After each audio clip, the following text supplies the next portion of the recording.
Hello friends, ज्ञान partner channel में आपका स्वागत है। वर्ष 2023 खत्म होने वाला है और इस वर्ष में एलटीसी से संबंधित दो महत्वपूर्ण पत्र भारत सरकार द्वारा जारी किया गया है। आज के वीडियो में हम उन्हीं दो पत्रों के बारे में बात करने वाले हैं और इन दो पत्रों का एलटीसी रूल पर क्या असर पड़ा है उस पर भी हम लोग चर्चा करेंगे। तो आइए शुरू करते हैं। यह पत्र 29 अगस्त 2022 को जारी किया गया है, जिसमें इंस्ट्रक्शंस दिए हुए हैं एयर टिकट बुकिंग से संबंधित। अगर आप एयर टिकट के लिए इंटाइटल्ड हैं तो भी यह पत्र आपके लिए काफ़ी महत्वपूर्ण है। अगर आप एयर टिकट के लिए इंटाइटल्ड नहीं हैं, आप सिर्फ ट्रेन फेयर के लिए इंटाइटल्ड है, फिर भी यह पत्र आपके लिए काफ़ी महत्वपूर्ण है। तो देखते हैं इस पत्र में क्या क्या इंस्ट्रक्शंस दिए गए हैं। इसमें बताया गया है कि जब आप एलटीसी के लिए एयर ट्रेवल के लिए टिकट बुक करते हैं तो सिर्फ आपको इन 3 ऑथोराइज्ड एजेंट से ही टिकट बुक करवाना है। 3 ऑथोराइज्ड ट्रैवल एजेंट्स भारत ने ऑथोराइज किए हैं 3 ट्रैवल एजेंट्स को, जिनका नाम है पहला बाल्मेर लॉयरिस एंड कंपनी लिमिटेड, जिसको शॉर्ट में बीएलसीएल बोलते हैं। दूसरा है अशोक ट्रैवल्स एंड टूर्स, जिसको शॉर्ट में एटीटी बोलते हैं। और तीसरा आप लोग सबको ही जानते हैं Indian railways catering and tourism corporation limited, जिसको शॉर्ट में आईआरसीटीसी बोलते हैं। मैक्सिमम लोग जो एयर टिकट जो बुक करते हैं वो आईआरसीटीसी से करते हैं। अभी तक हम लोग आईआरसीटीसी से करते आते थे, लेकिन यहां पर बहुत सारे कंडीशन डाले गए हैं, वो सारे कंडीशन को आपको जानना जरूरी है। तो सबसे पहली बात है कि इन जो 3 ट्रैवल एजेंट हैं, इसके अलावा तो आप किसी से टिकट बुक कर ही नहीं सकते हैं। आपको जब भी टिकट बुक करना है तो इन्हीं तीनों ट्रैवल एजेंट्स में से किसी एक से करना है। लेकिन उसमें से भी किससे करना है, तो आइए आगे देखते हैं क्या बोलता है। कौन सा ट्रैवल एजेंट को आपको चूज करना है यह आपके लिए ओपन है मिनिस्ट्री के द्वारा। अगर आप सेल्फ बुक कर रहे हैं या आपके ऑफिस आपके लिए टिकट बुक कर रही है तो आपको देखना है कि किसका सर्विस क्वालिटी अच्छा है।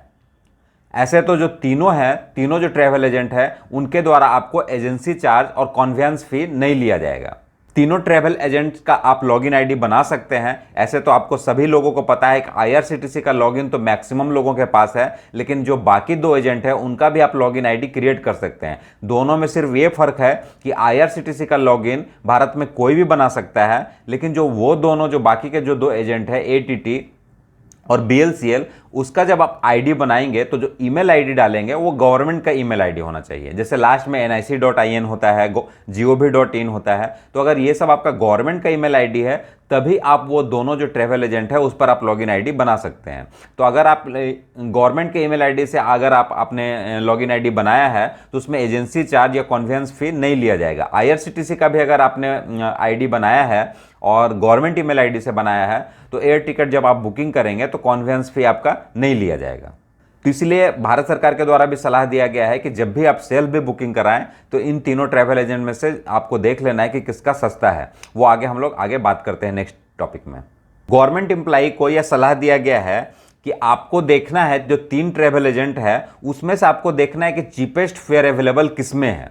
जो भी आपका इंटाइटल क्लास है फ्लाइट के लिए, जो भी आपका इंटाइटल क्लास है उसमें से चीपेस्ट फेयर अवेलेबल कौन सा है, और आपको प्रेफर करना है कि जो नॉन स्टॉप फ्लाइट है उसी को आपको चूज करना है, उसी को आपको प्रेफर करना है। और यहाँ पर सबसे नीचे आप देख रहे होंगे कि ये 3-3 घंटे का टाइम स्लॉट दिया हुआ है। जैसे सबसे नीचे आप देखेंगे टाइम स्लॉट हमने बना के आपके लिए रखा है कलरफुल में। पहला स्लॉट है रात के 12 बजे से 3 बजे तक, फिर 3 बजे से 6 बजे तक, 6 बजे से 9 बजे तक, ऐसे 3-3 घंटे का टाइम स्लॉट बना रखा है।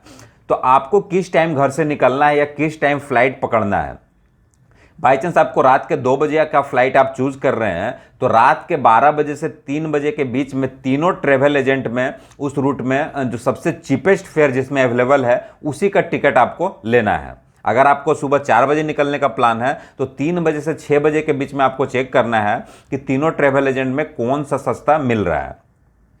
तो जो सबसे सस्ता मिल रहा है उसी का टिकट आपको लेना है। हाँ, आपको निकलना है 2 बजे, 4 बजे वाला ज़्यादा सस्ता है, लेकिन 12 से 3 में ही आपको देखना है। इसीलिए 3-3 घंटे का स्लॉट रखा है कि जिस टाइम में आप निकल रहे हैं उस 3 घंटे के दौरान में जो सबसे सस्ता है उसी टिकट को आपको लेना है। और आपको प्रीफर करना है कि नॉन स्टॉप फ्लाइट अगर अवेलेबल है तो उसी को लेना है।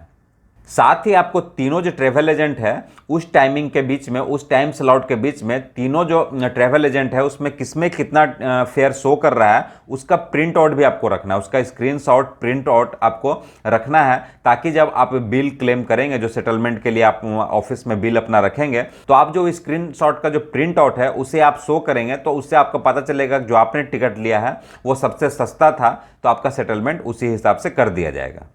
एम्प्लॉय को सलाह दिया जाता है और इनकरेज किया जाता है कि जब भी आप फ्लाइट का टिकट लें तो कम से कम 21 दिन पहले ले लें। डेट ऑफ जर्नी से 21 दिन पहले आपको टिकट ले लेना है, ताकि आपको थोड़ा सस्ता पड़े और राजकोष पर बर्डन न पड़े।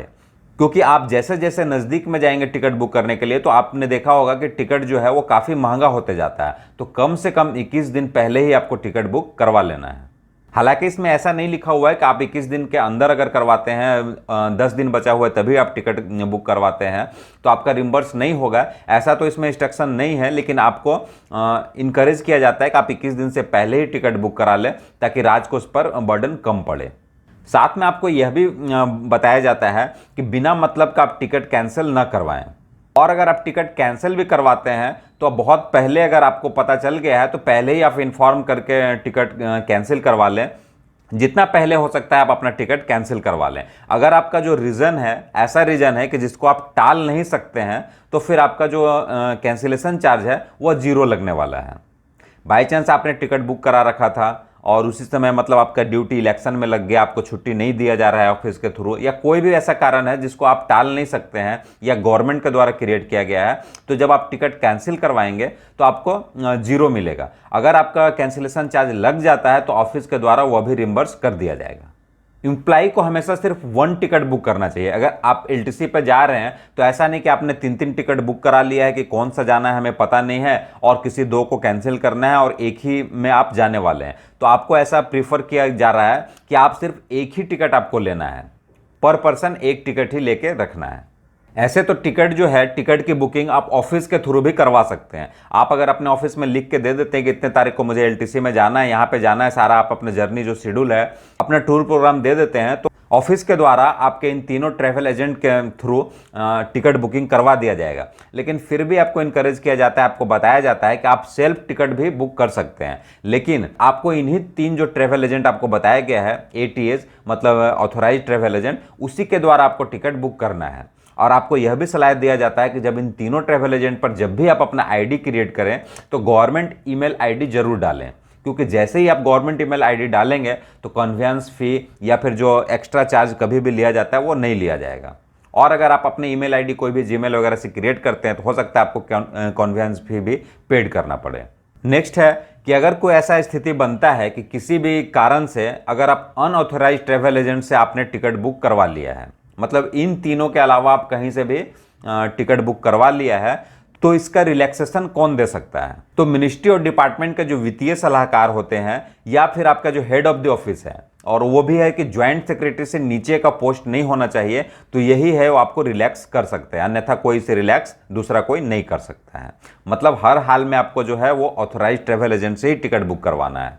नेक्स्ट है जो बताया गया है कि no mileage points will be generated against travel on government account. Generally आप जब भी टिकट बुक करते हैं क्रेडिट कार्ड से करें या, तो आपको कुछ पॉइंट्स मिलते हैं, रिवार्ड पॉइंट्स मिलते हैं, और ट्रैवल एजेंट के द्वारा भी कभी कभी रिवार्ड पॉइंट्स दिया जाता है। तो जब आप गवर्नमेंट अकाउंट बनाएंगे, गवर्नमेंट ईमेल आईडी से जब आप बनाएंगे, तो आपको कोई भी माइलेज पॉइंट नहीं दिया जाएगा, कोई भी रिवार्ड पॉइंट्स आपका जनरेट नहीं होगा। इसमें देखते हैं आगे प्रोविजंस फॉर एडवांस है कि एडवांस लेने का प्रोविजन क्या है।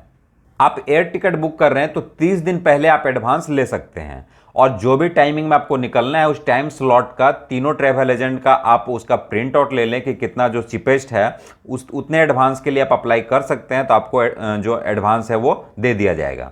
तो 30 दिन पहले आप एडवांस अप्लाई कर देंगे तो 2-4-5 दिन में आपको एडवांस मिल जाएगा। तो इसीलिए आपको जो प्रीफर किया गया है कि 21 दिन पहले आपको टिकट ले लेना है, मतलब 30 दिन पहले आप एडवांस लगा सकते हैं।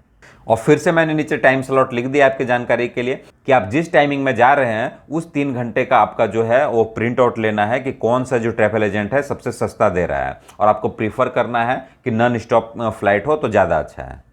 नेक्स्ट है कि अगर कोई ऐसा गवर्नमेंट एम्प्लॉई है जो एयर ट्रैवल के लिए एंटाइटल्ड नहीं है, लेकिन वह एयर ट्रैवल करना चाहता है, बाई एयर ही जाना चाहता है, तो अगर वो एडवांस अप्लाई करेंगे तो जो रेल का फेयर है, क्योंकि उनको रेल फेयर ही मिलने वाला है, रेल बस का जो भी फेयर है उसके हिसाब से ही वो एडवांस के लिए अप्लाई करेंगे। जैसे कि एयर से अगर आप जा रहे हैं 5,000 लग रहा है, ट्रेन का टिकट 2,000 है, तो 2,000 के हिसाब से ही आपको एडवांस अप्लाई करना है। और आपको आपकी जानकारी के लिए मैं बता दूं, पहले भी वीडियो में मैंने बताया है कि एडवांस हमेशा 90% तक मिलता है। जितना भी फेयर है तो 90% तक मिलेगा। टोटल फेयर आने जाने का अगर आपका 5,000 है तो 4,500 तक आप एडवांस अप्लाई कर सकते हैं। इसमें बोल रहा है कि ऐसे गवर्नमेंट एम्प्लाई जो कि एयर ट्रेवल के लिए इंटाइटल्ड नहीं है, लेकिन स्पेशल डिस्पेंशन स्कीम के तहत वह एयर ट्रेवल कर रहे हैं। स्पेशल डिस्पेंशन स्कीम आपको लागू होता है कि जब आप जम्मू कश्मीर जाते हैं, अंडमान निकोबार जाते हैं, या नॉर्थ ईस्ट में जाते हैं, या लद्दाख जाते हैं, तो आपको स्पेशल डिस्पेंशन स्कीम के तहत आपको कोलकाता से, विशाखापट्टनम से या दिल्ली से आपको वहां जाने के लिए फ्लाइट के लिए आपको दिया जाता है, जैसा कि पहले के वीडियो में मैंने आपको बताया है। तो लेकिन बाई चांस आप ऐसा समझिए कि दिल्ली से आपको अंडमान निकोबार जाना है, तो दिल्ली से चेन्नई तक या दिल्ली से कोलकाता तक तो आपको बाई ट्रेन ही जाना पड़ेगा, क्योंकि आप एयर ट्रेवल के लिए इंटाइटल नहीं है। फिर वहां से आप फ्लाइट से जा सकते हैं। लेकिन अगर आपको डायरेक्ट दिल्ली से अंडमान निकोबार का फ्लाइट मिल रहा है तो आप दिल्ली से भी वहां तक डायरेक्ट फ्लाइट से जा सकते हैं। लेकिन जो आपका रिम्बर्स होगा दिल्ली से जो कोलकाता या चेन्नई तक का जो भी ट्रेन का फेयर है, वो ट्रेन का फेयर आपको मिलेगा। फिर वहां से जो भी एयर का ट्रेवल होगा वो आपको रिम्बर्स किया जाएगा। लेकिन दोनों का आपको जो फेयर है उसका स्क्रीनशॉट या प्रिंट आउट आपको रखना है, क्योंकि आप जब ट्रेवल कंप्लीट करके आएंगे उसके बाद आप बिल लगाएंगे, तो बिल लगाएंगे तो पता नहीं चलेगा कि ऐसा उस समय फेयर कितना था, ट्रेन का फेयर कितना था या फ्लाइट का फेयर कितना था, क्योंकि ये हमेशा वो फ्लैक्चुएट करते रहता है। तो आप जिस समय टिकट कटा रहे हैं तो ट्रेन का फेयर और एयर का जो भी फेयर है वो आपको प्रिंट आउट रखना है, ताकि आपको जो रिम्बर्स करते समय उसको लगा दें तो आपको आसानी से रिम्बर्स कर दिया जाए। ये देखिए, मैंने आपको बताया है कि अगर आपको गुवाहाटी या नॉर्थ ईस्ट रीजन में कहीं भी जाना है तो कोलकाता से आप फ्लाइट से जा सकते हैं। लेकिन अगर आप दिल्ली से जा रहे हैं गुवाहाटी, तो दिल्ली से कोलकाता तक तो आपको ट्रेन का ही मिलेगा, और कोलकाता से फिर आपको गुवाहाटी जाना है तो बाई फ्लाइट आप जा सकते हैं। लेकिन आप दिल्ली से डायरेक्ट गुवाहाटी का फ्लाइट पकड़ लिए हैं तो आपको दिल्ली से कोलकाता का ट्रेन का कितना फेयर था उसका प्रिंट आउट ले लीजिए, और कोलकाता से गुवाहाटी का कितना एयर फेयर था उसका प्रिंट आउट ले लीजिए, और दोनों आप रिम्बर्स में लगा देंगे तो आपको ऐड करके आपको रिम्बर्स कर दिया जाएगा। वैसे ही अगर आपको पोर्ट ब्लेयर जाना है तो कोलकाता, चेन्नई या विशाखापट्टनम तक आपको ट्रेन से जाना पड़ेगा, फिर आपको फ्लाइट का मिल जाएगा। और जम्मू कश्मीर या लद्दाख में कहीं भी जाना है तो दिल्ली या अमृतसर से आप फ्लाइट से जा सकते हैं। अब रिम्बर्समेंट का कुछ प्रोविजंस दिया हुआ है।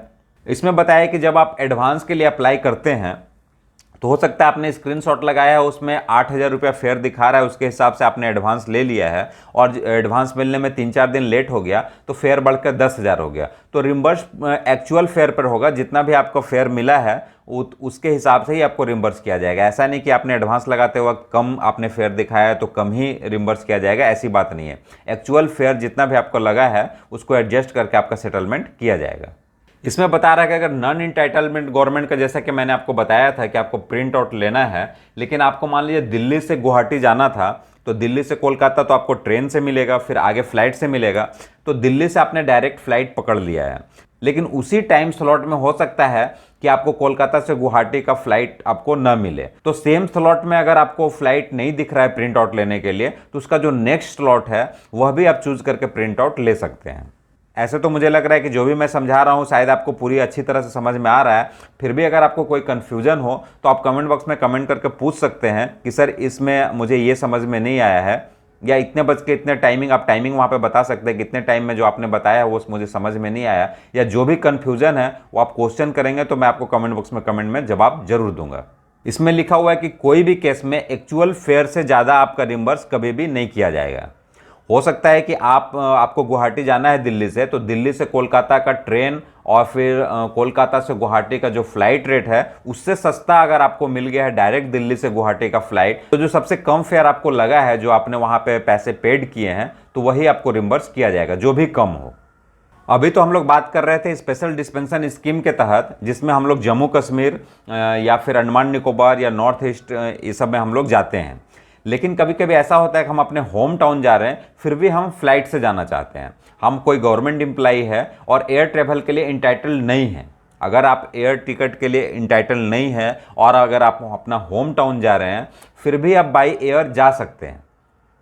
आप ट्रेन के लिए इंटाइटल्ड है लेकिन फिर भी आप एयर से जा सकते हैं। उस स्थिति में भी अगर आप एयर का टिकट कटवाते हैं तो इसी 3 ट्रैवल एजेंट से ही आपको कटवाना है। आपका रिम्बर्स तो बाई ट्रेन का ही होगा, लेकिन ऐसा नहीं है कि अगर आपका रिम्बर्समेंट ट्रेन के लिए दिया जाता है तो आप टिकट कहीं से भी बुक कर सकते हैं। उस स्थिति में भी जब भी आप एयर टिकट बुक करते हैं तो सिर्फ इन्हीं जो 3 ट्रैवल एजेंट है उन्हीं से आपको टिकट बुक करवाना है, और शॉर्टेस्ट रूट का करवाना है और चीपेस्ट करवाना है, वो टाइम स्लॉट भी देखना है। और शॉर्टेस्ट रूट का करवाना है और जो भी कम है, रेल फेयर या ट्रेन फेयर, शॉर्टेस्ट रूट का जो भी आपको ट्रेन फेयर या फिर जो एयर फेयर है, जो भी आपका शॉर्टेस्ट है या फिर जो चीपेस्ट है, जो भी कम आपको लगा है वही आपको पेड कर दिया जाएगा। दूसरा जो लेटर है वह 11 अक्टूबर 2022 को जारी किया गया है, जिसमें जो हम लोग जम्मू कश्मीर और नॉर्थ ईस्ट जो जाने का जो बात कर रहे थे उसको जो है एक्सटेंशन दे दिया गया है। पहले जो ये स्कीम था, स्पेशल डिस्पेंशन स्कीम, वह 24 सितंबर 2022 25 सितंबर 2022 को ख़त्म हो रहा था, लेकिन उसके आगे भी इसे एक्सटेंड कर दिया गया है, लेकिन साथ में कुछ टर्म एंड कंडीशन भी दिया गया है। तो टर्म एंड कंडीशन क्या है वो हम लोग आगे देख लेते हैं। इसमें बताया है कि कोई भी गवर्नमेंट सर्वेंट जो एलटीसी के लिए एलिजिबल है वो अपने होम टाउन को कन्वर्ट करा के north east region, Andaman Nicobar, Jammu Kashmir या लद्दाख जा सकता है। 4 साल के ब्लॉक ईयर में सिर्फ एक ही होम टाउन को कन्वर्ट करा सकता है। ये भी ध्यान में रखना है कि हर होम टाउन को नहीं, 4 साल के ब्लॉक में किसी भी एक होम टाउन को कन्वर्ट करा के north east region, Andaman Nicobar, Jammu Kashmir या लद्दाख जा सकता है। नेक्स्ट है कि वैसा गवर्नमेंट सर्वेंट जिसका होम टाउन और हेडक्वार्टर सेम है तो वह कन्वर्ट करा के नहीं जा सकता है, क्योंकि वह होम टाउन एलटीसी के लिए एलिजिबल ही नहीं है, तो इसलिए वह होम टाउन को कन्वर्ट करा के जम्मू कश्मीर वगैरह कहीं नहीं जा सकता है। अब कुछ ऐसे गवर्नमेंट सर्वेंट हो गए कि जिनका होम टाउन ही या तो नॉर्थ ईस्ट में होगा या अंडमान निकोबार में होगा या जम्मू कश्मीर में होगा या लद्दाख में होगा, तो क्या वह अपने होम टाउन को कन्वर्ट करवा सकते हैं? तो हाँ, वो भी अपने होम टाउन को कन्वर्ट करवा सकते हैं, लेकिन वह वहीं जा सकते हैं जहां पर उनका होम टाउन नहीं है। जैसे कोई अगर ऐसा एम्प्लॉय है जिसका होम टाउन लद्दाख में है, तो अपने होम टाउन को कन्वर्ट करा के north east region, Andaman Nicobar या जम्मू कश्मीर जा सकता है, मतलब वह लद्दाख नहीं जा सकता है। लद्दाख जाएगा तब तो उसका होम टाउन हो जाएगा, तो कन्वर्ट करा के वह जिसमें वह रह रहा है उसको छोड़ के बाकी 3 जगह में से कहीं वह कन्वर्ट करा के जा सकता है। नेक्स्ट है, इसमें बता रहा है जो फ्रेश रिक्रूट्स है जिनका नया नया बहाली हुआ है, 8 साल तक उनको हर साल एलटीसी मिलता है। मैंने पहले वीडियो में भी बता चुका हूं, एलटीसी का मेरा जो डिटेल वीडियो है, अगर आपने नहीं देखा है तो उसमें भी आप देख सकते हैं। खास करके जिनका नया ज्वाइनिंग है, जो नए गवर्नमेंट एम्प्लॉय है, उनके लिए काफ़ी लाभदायक होगा वो वीडियो, अगर उन्होंने नहीं देखा है तो एक बार वो जरूर देख लें। हमारे आपके डिस्क्रिप्शन बॉक्स में भी उसका लिंक आपको मिल जाएगा। तो जो फ्रेश रिक्रूट्स है वह उनको शुरू में 8 साल तक लगातार एलटीसी मिलता है, हर साल मिलता है। तो जो पहला 4 साल है उसमें से कोई 3 होम टाउन मिलेंगे, एक ऑल इंडिया, तो 3 होम टाउन में से किसी एक को वो कन्वर्ट करा के वह जम्मू कश्मीर, अंडमान निकोबार कहीं भी जा सकता है। और फिर जो नेक्स्ट जो 4 साल होगा 8 साल में, उसमें से भी किसी एक होम टाउन को वह कन्वर्ट करा के जा सकता है। मतलब हर 4 साल में कोई एक ही होम टाउन को वह कन्वर्ट करा सकता है। जो पुराने एम्प्लॉय है उनका भी 4 साल का ब्लॉक ईयर होता है, तो वो भी 4 साल में सिर्फ एक होम टाउन को वो कन्वर्ट करा के जा सकते हैं। आपकी जानकारी के लिए मैंने ये स्क्रीन को भी रखा है कि जो फ्रेश रिक्रूट्स होते हैं वो जो शुरू के जो 8 साल है उनको लगातार 8 साल में एलटीसी मिलता है। पहला 4 साल में 3 होम टाउन और चौथा साल ऑल इंडिया, फिर 3 होम टाउन और चौथा साल ऑल इंडिया, मतलब 8 साल का उनका अलग से ब्लॉक चलता है। उसके बाद जो उनका ब्लॉक ईयर पकड़ाएगा तो जो सभी गवर्नमेंट एम्प्लॉय का है कि वही ब्लॉक ईयर के हिसाब से चलता है। फिर भी मैं आपको फिर से बता रहा हूँ कि डिटेल्स में हमारे पुराने वीडियो में आपको देखने को मिल जाएगा। वैसे गवर्नमेंट सर्वेंट जो एयर ट्रैवल के लिए इंटाइटल्ड है उनको भी ये जो लेटर निकला था 29 अगस्त 2022 को, उसी के टर्म एंड कंडीशन के हिसाब से ही टिकट बुक करवाना है। जो मैं पहले पूरी चर्चा कर चुका हूं कुछ लेटर में क्या क्या था, तो उस लेटर में जो भी टर्म एंड कंडीशन है वह entitled to travel by air जो भी गवर्नमेंट सर्वेंट है उनको भी फॉलो करना है। नन इंटाइटल जो भी गवर्नमेंट सर्वेंट है जो एयर ट्रैवल के लिए इंटाइटल नहीं है, उनके लिए टर्म एंड कंडीशन 29 अगस्त 2022 में दिया है। इस पर हम लोग विस्तृत चर्चा कर चुके हैं। जो गवर्नमेंट सर्वेंट एयर ट्रैवल के लिए इंटाइटल नहीं है उनको किस कंडीशन में आपको जाना है, हमेशा उनको जो एयर टिकट है वो इकोनॉमी क्लास में ही बुक करवाना है। और कहाँ तक आप ट्रेन से जा सकते हैं, उसके बाद कहाँ से फ्लाइट से जा सकते हैं, जो 29 अगस्त 2022 में जो इंस्ट्रक्शन दिया हुआ है उसको फॉलो करना है। इस पर हम लोग विस्तृत चर्चा पहले कर चुके हैं। वही अभी मैंने जो आपको चार्ट में दिखाया है कि जो नन इंटाइटल्ड गवर्नमेंट एम्प्लॉय है वह कोलकाता, गुवाहाटी, चेन्नई, विशाखापट्टनम, दिल्ली, अमृतसर तक तो आपको ट्रेन से ही जाना है, वहां से फिर आप आगे फ्लाइट से जा सकते हैं। नेक्स्ट है, अगर आप एलटीसी में north east region Jammu Kashmir Ladakh या अंडमान निकोबार जा रहे हैं तो या तो आप होम टाउन को कन्वर्ट करा के जा रहे हैं या ऑल इंडिया लेके आप जा रहे हैं। किसी भी स्थिति में जा रहे हैं तो जो स्कीम है वो आप पे लागू होगी, मतलब आप फ्लाइट से जा सकते हैं। जो भी चार्ट में मैंने आपको दिखाया था आपको फिर से मैं एक बार दिखा दे रहा हूं।